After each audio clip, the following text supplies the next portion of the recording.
Hello everybody, and welcome to Storm Reads, and it's time for the daily reading vlog.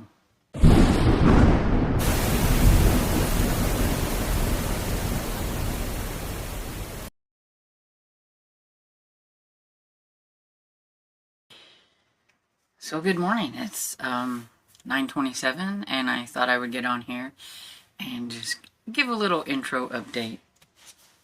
I did finish Caroline's Waterloo by Betty Neal. I'm so excited. I finished.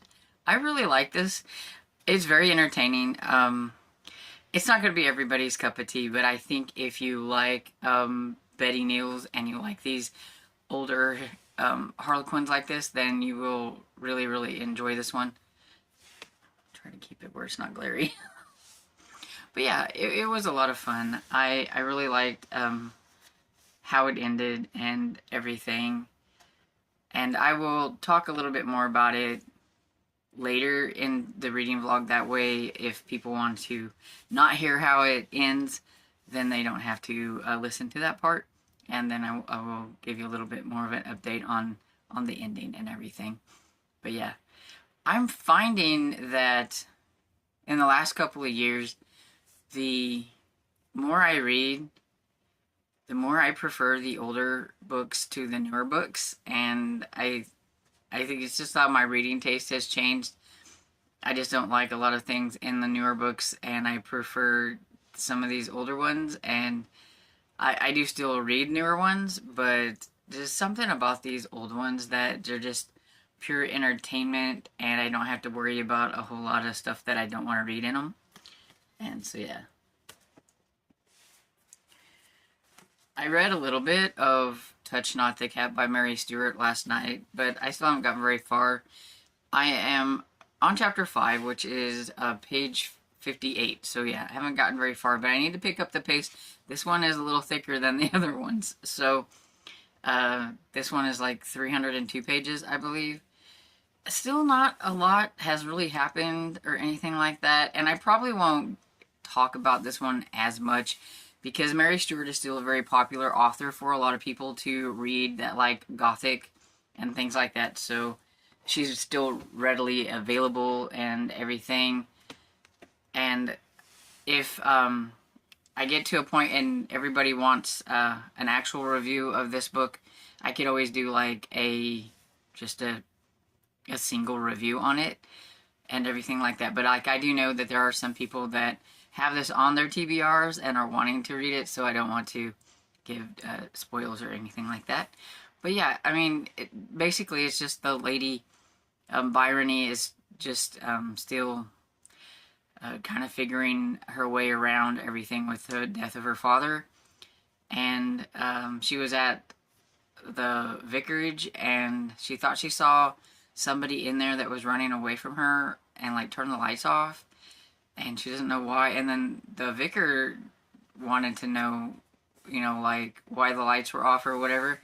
And so they looked around, but they didn't see anything missing. So you don't know. She's like, maybe I just imagined it. I don't know. But yeah, so not a lot is really happening. But I will say that Mary Stewart is definitely very wordy and everything. So like, I feel like we've gotten to places, but nothing. We've had a lot of words, but not a lot of things have happened to like expound upon. So I don't know. This is my first time reading Mary Stewart and actually reading a Gothic novel in general. I've not really read. I've collected a few Gothic novels, but I haven't actually really read one. So this will, probably let me know how I'm going to feel about them once I get done with it. And then I started Tasmanian Tangle by Jan Corey. I'm buddy reading this one with Tammy from Believe in Your Shelf. And so we'd just gotten started. And I was going to try to make it through the first chapter, but I didn't make it last night. I got tired and my eyes didn't want to focus. But so I'm on page 10. And like the first chapter was 20 pages. And I'm like, yeah, that's not going to happen. So, not a whole lot has happened so far. I have a feeling that I'm not going to probably like the main male character in this one very much, at least at the beginning. I mean, even it says on the back that, it says, Tanya, whom had idolized her father's business manager, Cade Player, as a child, she'd been rebuffed by his obvious disinterest. Now, on her return to the farm after her father's death, she's hoping things would be different. But Cade could be kind and sympathetic to others. Towards her, he was unfailingly cold and businesslike. What had she done to earn his displeasure? Why was he determined to make her life a misery? So I have a feeling that I'm not going to like him pretty much through all of this, but I'm hoping he's not going to be such a jerk that I'm going to get, like, horribly, horribly mad. Like, with the other book, Caroline's Waterloo, yeah, the guy was a little abrasive and a little kind of dull and could be a jerk at some points, but you could see some other things in him and everything, and I knew it was going to turn out well, so I'm hoping I'll end up liking this guy in the end, but I don't know. But that happens a lot with these kind of books. The man is always really kind of just mean, and you wonder, why on earth is this supposed to be a romance? And it's just funny because Tammy was commenting about, why is it when we try to buddy read, the main male character is always a jerk? And so I'm like, hopefully he's not going to be that bad of a jerk, because the last one that we buddy read, she managed to finish it and I DNF'd it. So, and it's the only one I ever DNF'd of these Harlequin books. So it takes a lot to make me mad to where I will DNF one of these. So that tells you about that other one. So it is super cold here. It's like supposed to be only 30 degrees today, but this morning it was like, feels like 0, and I'm not a happy camper. And we still got a little bit of snow, but not a whole lot. But the sun is shining. I just need to, like, sit by the window and let the sun shine on me, because I haven't seen the sun in so many days. And the sun is shining. So at this point, I'm like, be cold all you want as long as the sun shines. I miss the sun. Okay, so that's all I have for this first update, and we'll be back later.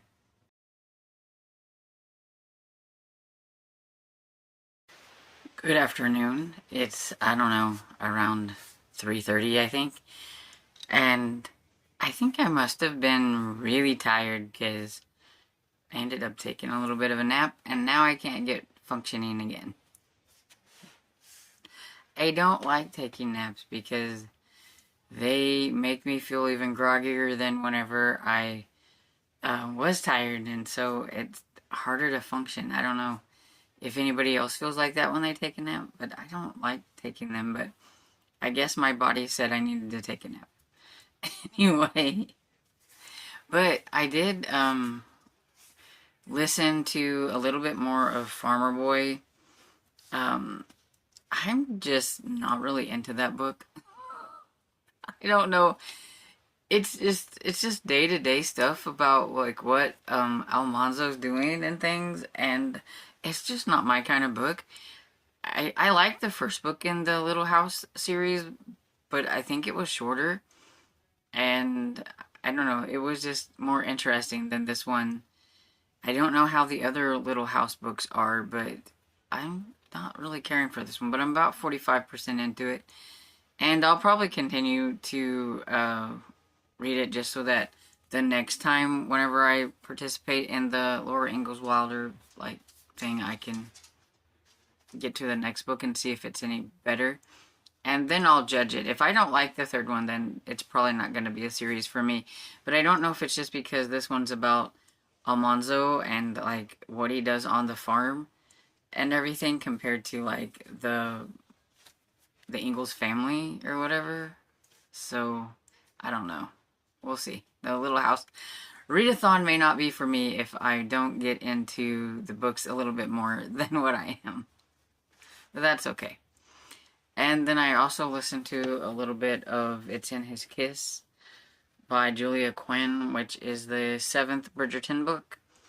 And I won't mention a whole lot about that book because, one, Bridgerton is still a very popular series that people read and everything, so I don't want to spoil anything. But this one is about Gareth St. Clair, and his father is a really nasty piece of work. And you find some things out about Gareth when it comes to like his father and everything. But still, he's nasty, and his brother has died, so now he's like, before he wasn't, he was like the second son or the whatever. So, but now he is the main one, and it seems like his father has like some kind of vendetta out for him and everything. And Hyacinth is pretty cool. I like her, and she's translating. She knows enough Italian that she's helping Gareth by translating a notebook or diary or whatever that his mother had. He has kept this secret from his father. He's trying to, figure out some things and everything, and so she's helping, and that's kind of, how they get to hang out together, I guess. I did start, because I kept saying I was starting it, but I never actually officially started, but I did officially start Ghost Walk by Heather Graham, which was another one of my retros. It's a paranormal romance. It's part of the Harrison Investigation series, and it's the third book in that series. And so I wanted to get it started, or it was not going to happen because it is an ebook, so to get that started. And that's pretty much what I worked on. I did, I listened to the stuff that I listened to while I was adding some things to my Pingo and rearranging some of my Pingo. I have like 170 something books on there, and so I am rearranging all of those into a white background, and so it's taken a while. But I just wanted it to all look cohesive, because it was just on all different kinds of backgrounds, whatever I put in front of me and took a picture of, and I just didn't like that, so I'm trying to clean it up, and so that's what I've been working on. And so yeah, that's pretty much the only update I have at the moment, and so I'll be back later after supper to wrap it up and talk about Caroline's Waterloo. Good evening. It's a little after 6 o'clock, and I've come on here to end the reading vlog and everything. We had some fish, and I had cottage cheese with my fish for supper. It wasn't a big elaborate supper. Then I had some yogurt for dessert. But yeah, that's pretty much what has happened since the last time I talked to you. But I know that some people are wanting to know probably what happened in Caroline's Waterloo. So I'm going to talk about it, and this will spoil the ending. So if you have plans to want to read this book, then have a good night, and I will see you tomorrow. You don't have to stick it out for the rest of the video, because it's just going to be this, and then I'm going to end and everything. So, okay, so in Caroline's Waterloo, we take a little bit of a weird kind of turn. There was an accident that happened like right outside where they live, and so Radnick and it's like in the middle of the night, but she wakes up and she sees like Radnick's running out there. Of course, he's a doctor, so he's running out there. She hurries up and gets dressed, and she goes out there and tells Noakes, their butler, that he needs to hurry up and put some, a coat on and everything, get his shoes, because Radnick might want him to have him telephone, maybe ambulance or whatever it is. So she needs to come out there, and so he's getting ready. She goes out there to help, and he's like, good girl and all that stuff, and do this, give me this, I need that, just treating her just like she's a nurse, because that's what she was, and everything. And she's out there helping. It was a 2-car collision. 2 are severely injured. There's 2 as an older couple that are more in shock than anything, and then the young girl who was actually driving the car that I think caused the accident. She's kind of a little bit in shock too, but she has no injuries or anything. And of course, Caroline picks up on the fact that she's very pretty. She's a lot prettier than her and all that kind of stuff and everything. And that, she thinks that Radnick's probably giving her like all kinds. There's no way he couldn't see that she's pretty and giving her all sorts of attention or whatever it is. She's just so jealous because one, she just doesn't know what he does whenever he's gone because he's always gone all the time. Two, there's still the hanky that she doesn't know, whose it belongs to and everything. And so it was just kind of like, okay, and everything. And then he gets kind of mean with her. Like when the ambulance gets there and they're getting ready to load up the people and all that stuff, he tells her to go back in the house, but she didn't want to. He yells at her to go back in the house, and she's like really upset. She goes back into the house and everything, and they take care of her, the ones in the house, and at least she knows that somebody's there to care for her or whatever, whether he does or not. And she goes to bed, and then she learns that he hasn't come home because he's going to be taking that young girl back home, which I guess is kind of a drive. And she's like, I don't know why that he couldn't just call her a car or whatever, why he had to take her home. Well, it's because she's so pretty and blah, blah, blah, and all that stuff and everything. And it's like, oh my goodness. And then he calls, and says that there's no way he can make it home in time. There's a snowstorm, so he's going to stay overnight. He's going to find a hotel. And she's like, okay, well, when he comes home, before he comes home, there's several things. He wanted to talk to her, but he never got a chance, I think it was. And then he left her, I think, a note and then some flowers. And she, from reading, of course, the like dime novels or whatever they were back then, she thinks that, this is his way of admitting that he's done something bad or that he's done something wrong, because he's sending her flowers and he's doing all these things. And so she's got all kinds of stuff going in her head. And then when he comes home, and she kind of asked him a little bit about it and everything, and he's like, well, yeah, I guess that could be seen that way. And he doesn't really explain anything or not. He just kind of goes with it. And then she's wanting to know about the young lady, and he's like, well, what if I told you that I didn't get a hotel, that kind of like that he stayed there at her house, like she offered him to stay there, and since it was snowing, he just stayed at her house and everything, trying to get a bit of a rise out of her, I think. But it kind of backfired, because she just did like she always does, and is like, I guess I would, believe you, and, your life is your life. You've always said that, I'm not to interfere with anything and all that stuff. And kind of aggravates him, because I think he, at this point, was trying to kind of figure out if she likes him a little bit and everything, because he's liking her.